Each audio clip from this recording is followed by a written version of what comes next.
talking a little bit about using mulberry for medicine. Mulberry for medicine. Yes, it's one of many plants that are being listed in herbal or medical books of the 17th, 16th, and 17th century. Now, mulberries, the berry on a mulberry tree are out of season. If I had thought ahead like they would have at that time, I would have picked some, preserved them, dried the unripe berries, and powdered them for uses of medicines. But I didn't do that. So I'm talking about the bark and the leaves of the mulberry and the uses of those. We have a mulberry tree, a quite large one, in the cemetery all the way in the back corner. Okay. What I'm doing here is I'm grinding mulberry leaf and vinegar, which they're applying to green wounds and burns to stop bleeding and help with healing. You also, in this particular herbal, which is from 1576, they're talking about seeping or soaking mulberry leaves in oil and applying to burns. You're also using a decoction or infusion of bark and leaves and taking that water and washing your mouth out for a sore mouth. Holding it against a toothache in your mouth to treat a toothache. So mulberry isn't toxic? What was that? Mulberry isn't toxic? Not that I know of. I don't think there doesn't seem to be any toxicity in the leaves and the bark. Okay. I did read, which was interesting, I didn't know, that apparently the leaves have latex in them, a natural latex. Interesting. So if you have a latex allergy, you might be allergic to the leaves. But it seems like they're doing that. They are talking about like the dried berries being mixed with wine and drinking that that unblocks the spleen. The bark of the roots in a decoction and drunk will purge the body of worms. So it's a purgative. So you're seeing, so it may not be the best to eat, and some of it is going to cause that. They talk about ripe mulberries loosening the body and the bowels, while the unripe bind the body and the bowels. So you're using it against the bloody flux, like dysentery, which is dysentery. So you're seeing that. You're also seeing the berries. Nicholas Culpeper in 1653 has a recipe for honey of mulberry. So you're taking the mulberry juice, boiling with honey into a syrup, and are using it for a sore mouth, a sore in the mouth, or a sore tongue, or a swollen tongue, sore throat. Interesting. So you have like a variety of different ones. This recipe is newer. I can't remember the year, but this is talking about for a sore throat. They're talking about quince seed and rose water and beaten white egg white, but adding mulberry syrup for sweetness to make it a little more palatable. As we tend today, a lot of medicines are being sweet, so they go down better. So you see the mulberry syrup being used in that capacity later on.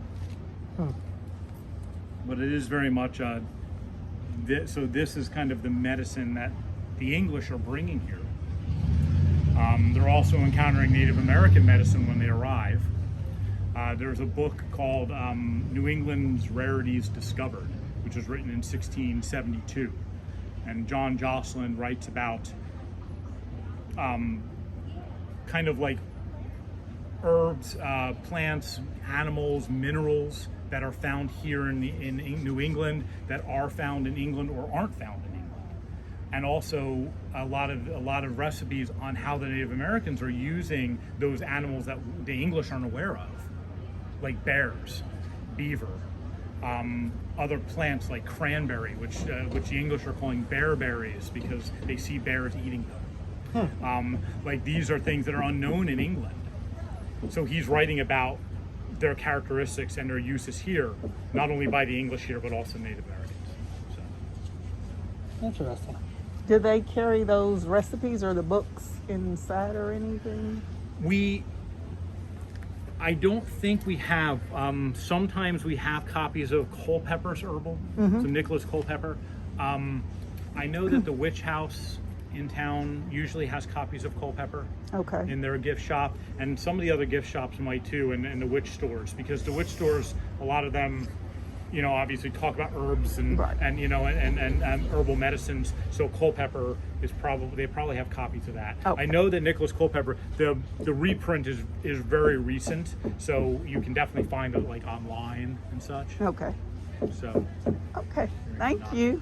Thank you.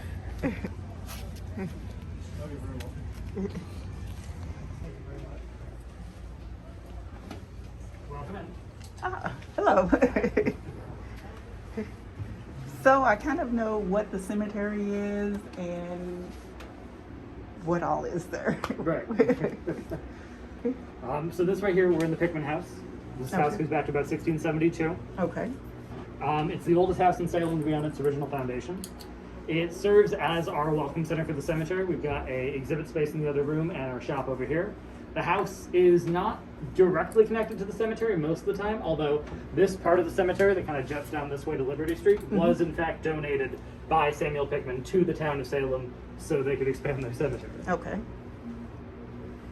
And could I ask what the smell is in here? A number of various soaps for the most part. So we Okay. have a bunch of we have some goat milk soap over there. Various flavors. Whenever we get them all in, the whole room begins to smell from the whole soap. So it's a combination of cranberry and orange and pumpkin and apple. And can't remember what the last one is. Oatmeal. It is. Maple drops.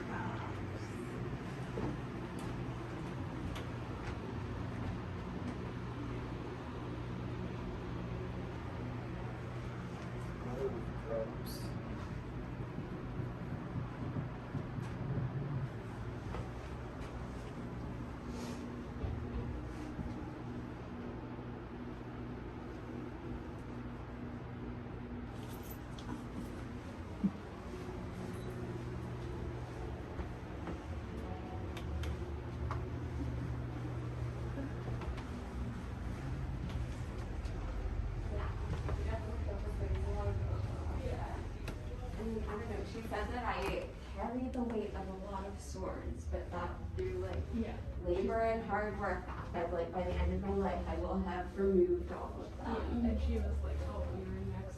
She's like, you're making a career change. Like, remember to separate all these things. That's also when you said I became pregnant, so like, Which one? And then I can't do all of these can't do things. everything on my own. Like, I'm not really pregnant with twins or anything. It's a successful move. I feel like the twins is like a really strong statement. I know.